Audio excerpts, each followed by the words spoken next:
नमस्कार, आप देख रहे हैं राजीव टाइम्स। आपके साथ मैं हूं आराधना नामदेव। रुक करते हैं खबरों की ओर। तो रुक करते अगली खबर की ओर। भारतीय जनता पार्टी के प्रदेश अध्यक्ष वी.डी. शर्मा ने नवरात्रि की अष्टमी के पावन अवसर पर प्रदेशवासियों को शुभकामनाएं दी। उन्होंने बताया कि 6 अप्रैल को बीजेपी अपना 45वां स्थापना दिवस मना रही है और पार्टी अटल बिहारी वाजपेयी के सपनों को साकार करने की दिशा में लगातार कार्य कर रही है। प्रधानमंत्री नरेंद्र मोदी के नेतृत्व में गरीबों के जीवन में बदलाव लाने का काम हो रहा है। शर्मा ने बताया कि पार्टी हर बूथ पर प्राथमिक सदस्यों का सम्मेलन आयोजित करेगी, तो वहीं प्रदेश स्तर पर सक्रिय सदस्यों के सम्मेलन भी होंगे। वक्फ संपत्तियों को लेकर वी.डी. शर्मा ने बड़ा बयान देते हुए कहा कि वक्फ के अंदर जो अपराधियों और गुंडों का कब्जा था, उससे अब निजात मिलेगी। उन्होंने कहा कि यह धन अब गरीब, निर्धन, मुस्लिम, बच्चों और महिलाओं के हित में काम आएगा, न कि किसी माफिया के पास रहेगा। शर्मा ने इसे समाज के कमजोर वर्ग के हक में एक जरूरी और सकारात्मक कदम बताया है। मैं सभी प्रदेशवासियों को, भारतीय जनता पार्टी के कार्यकर्ताओं को, आप सभी मित्रों को अष्टमी के पावन पर्व की बधाई, शुभकामनाएं। माँ हम सबको इतना आशीर्वाद दे, इतनी शक्ति दे कि हम सब लोग समाज में महत्वपूर्ण भूमिका निभा सकें। भारतीय जनता पार्टी का कल 6 अप्रैल स्थापना दिवस है। जनसंघ के बाद 1980 में भारतीय जनता पार्टी बनी अटल बिहारी वाजपेयी जी के नेतृत्व में। तब अटल जी ने कहा था, सूरज निकलेगा, अंधेरा छटेगा और कमल खिलेगा। आज हमारा सौभाग्य है कि कल का हमारा स्थापना दिवस, 45वां स्थापना दिवस, देश के अंदर अटल जी ने जो सपना देखा था, आज उस सपने को भारत के प्रधानमंत्री नरेंद्र मोदी जी ने, अमित शाह जी ने, नड्डा जी से लेकर के हमारे नेतृत्व ने उस सपने को साकार करने का काम भारतीय जनता पार्टी के कार्यकर्ताओं की अथक मेहनत और परिश्रम से किया है कि आज दुनिया का सबसे बड़ा राजनीतिक दल और आज केंद्र से लेकर के राज्यों की सरकारें, अधिकांश राज्यों में आज भारतीय जनता पार्टी सत्ता में और देश के अंदर काम कर रही है। हर गरीब के जीवन को बदलने का अभियान, गरीबों के मसीहा के तौर पर भारत के प्रधानमंत्री नरेंद्र मोदी जी ने जो 25 करोड़ लोग गरीबी रेखा से ऊपर भारत के अंदर आए, ये सब इतिहास अंत्योदय की योजना पंडित दीनदयाल उपाध्याय के उस विचार को प्रतिपादित करने का काम सरकारों में किसी ने किया है तो भारत के प्रधानमंत्री मोदी जी ने किया है। कल स्थापना दिवस का कार्यक्रम भारतीय जनता पार्टी मध्य प्रदेश के 65,014 बूथों पर, हर बूथ पर सदस्यता अभियान के समय जो प्राथमिक सदस्य बने हैं, उन प्राथमिक सदस्यों का सम्मेलन 65,014 बूथों पर भारतीय जनता पार्टी के सभी कार्यकर्ता अपने अपने बूथों पर करेंगे। बूथ अध्यक्ष उसकी अध्यक्षता करेगा। कल हर घर पर भारतीय जनता पार्टी के कार्यकर्ता भारतीय जनता पार्टी का ध्वजारोहण करेंगे, हर घर पर ध्वज लगाएंगे। कल प्रदेश कार्यालय में भी ध्वजारोहण होगा और यहाँ पर जो बूथ का सम्मेलन होगा प्राथमिक सदस्यों का, मैं भी उस एक सम्मेलन में सहभागिता करूँगा और सभी पदाधिकारी, चाहे वो राष्ट्रीय पदाधिकारी होंगे, प्रदेश के पदाधिकारी होंगे, सभी हमारे माननीय सांसद, विधायक, माननीय मुख्यमंत्री, कैबिनेट के मंत्री, सारे लोग, सभी जनप्रतिनिधि से लेकर के सभी कार्यकर्ता कल अपने स्थापना दिवस को उमंग और उत्साह के साथ मोदी जी का नेतृत्व किस प्रकार से भारत के अंदर आज गरीबों का जीवन बदल रहा है, एक सुशासन देने का काम किस प्रकार से भारत में माननीय प्रधानमंत्री मोदी जी के नेतृत्व में दिया है और जिस भारतीय जनता पार्टी को अमित शाह जी ने दुनिया का सबसे बड़ा दल बनाया, उन सारी बातों को लेकर के हम इस दिशा में जाने का काम करेंगे। तो 6 और 7 तारीख को प्राथमिक सदस्यों के सम्मेलन होंगे। 8 और 9 तारीख को जो सक्रिय सदस्य बने हैं, मध्य प्रदेश के अंदर 1 लाख से ऊपर सक्रिय सदस्य बने, उन सक्रिय सदस्यों के सम्मेलन विधानसभा स्तर पर होंगे। उसमें भी 3 विषयों को लेकर के कार्यकर्ता अपनी बात कहेंगे कि किस प्रकार से दुनिया का सबसे बड़ा दल भारतीय जनता पार्टी बना, किस प्रकार से एक विचार पर प्रेरित होकर के काम भारतीय जनता पार्टी ने किया, अंत्योदय की योजना पर पंडित दीनदयाल उपाध्याय के सपनों को साकार करने का काम, और डॉक्टर श्यामा प्रसाद मुखर्जी से लेकर अटल जी तक के सपने को पूरा करने का काम, चाहे धारा 370 होगी, सीए कानून होगा, ट्रिपल तलाक होगा, या अभी हाल ही में पारित वक्फ कानून में संशोधन पारित करके नया कानून बनाने का काम आज भारत की संसद ने किया है।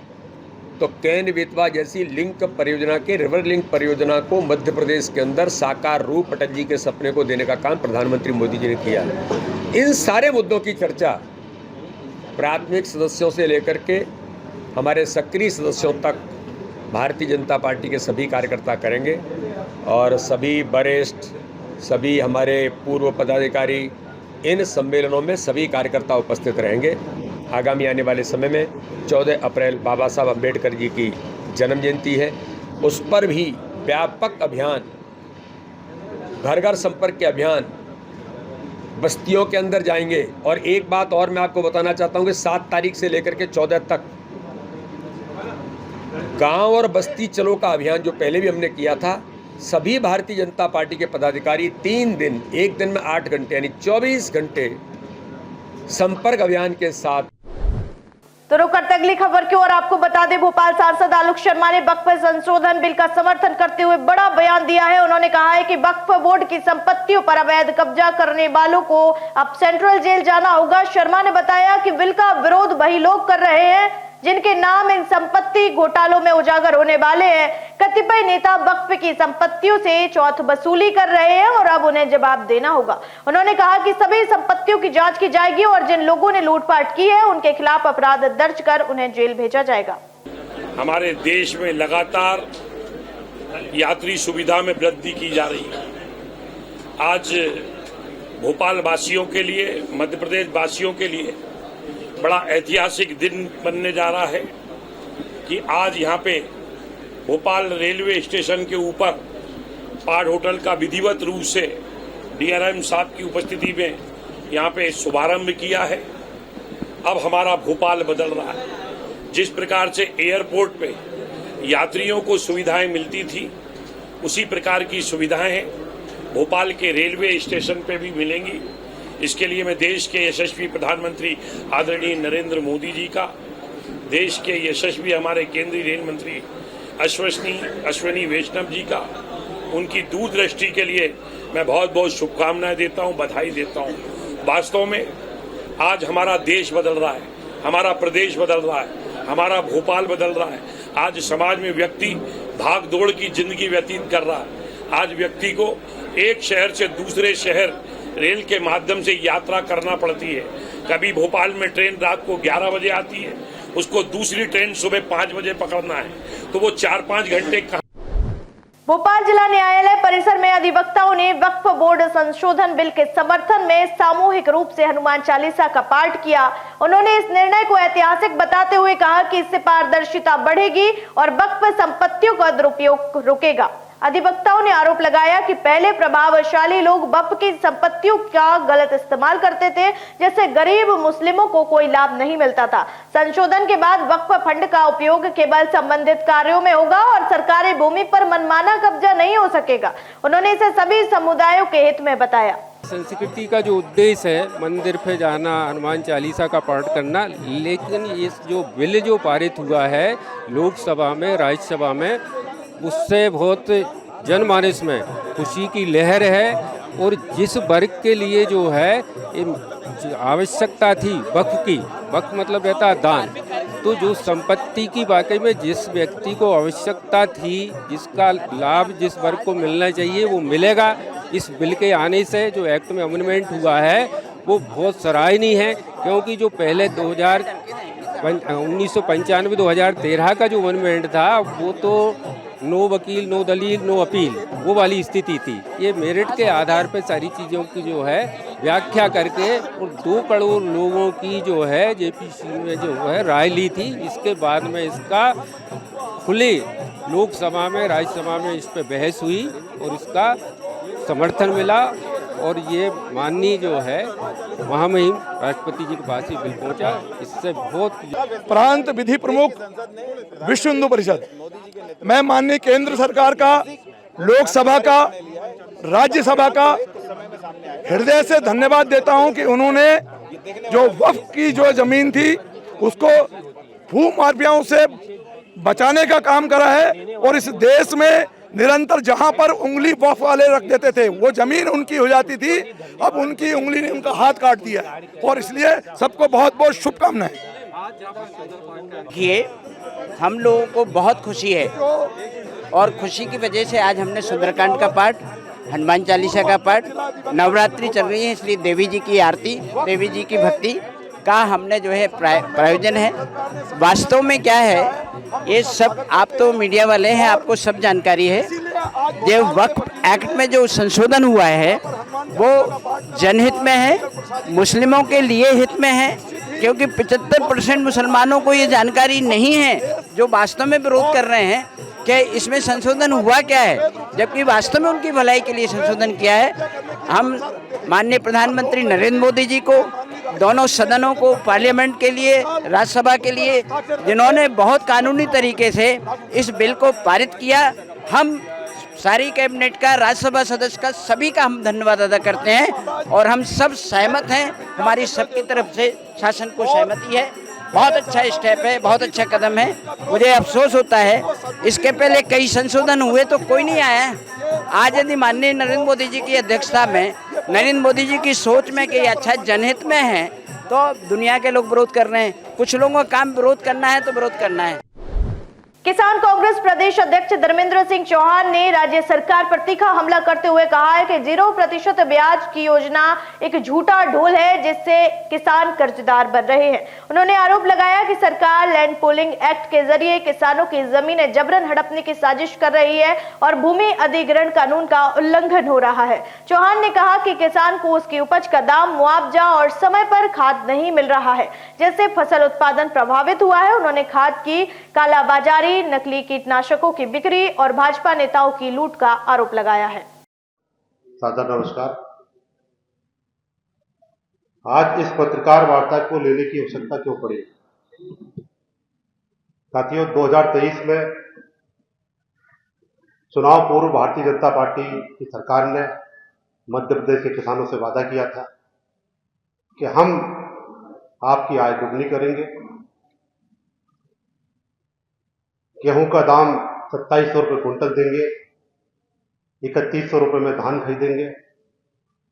एक नहीं अनेकों लोक लुभावन वादा सरकार बनाने के लिए भारतीय जनता पार्टी की सरकार ने किया। आज मुझे बताते हुए बड़ा दुख हो रहा है,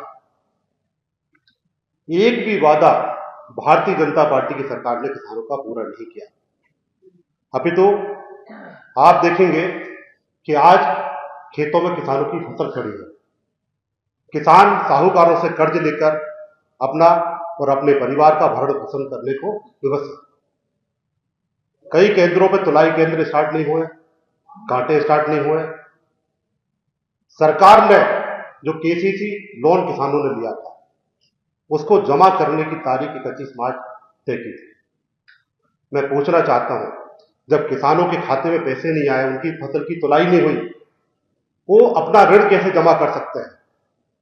हमारे नेता प्रतिपक्ष आदरणीय उमंग सिंगार जी और तमाम विधायकों ने पत्र लिखकर मुख्यमंत्री जी से निवेदन किया था कि इसकी 1 महीने की अवधि बढ़ाई जाए, जिससे किसानों के पास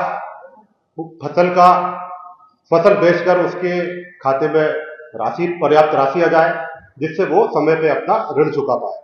लेकिन आज मध्य प्रदेश के लगभग 40 लाख किसान डिफाल्टर हो गए।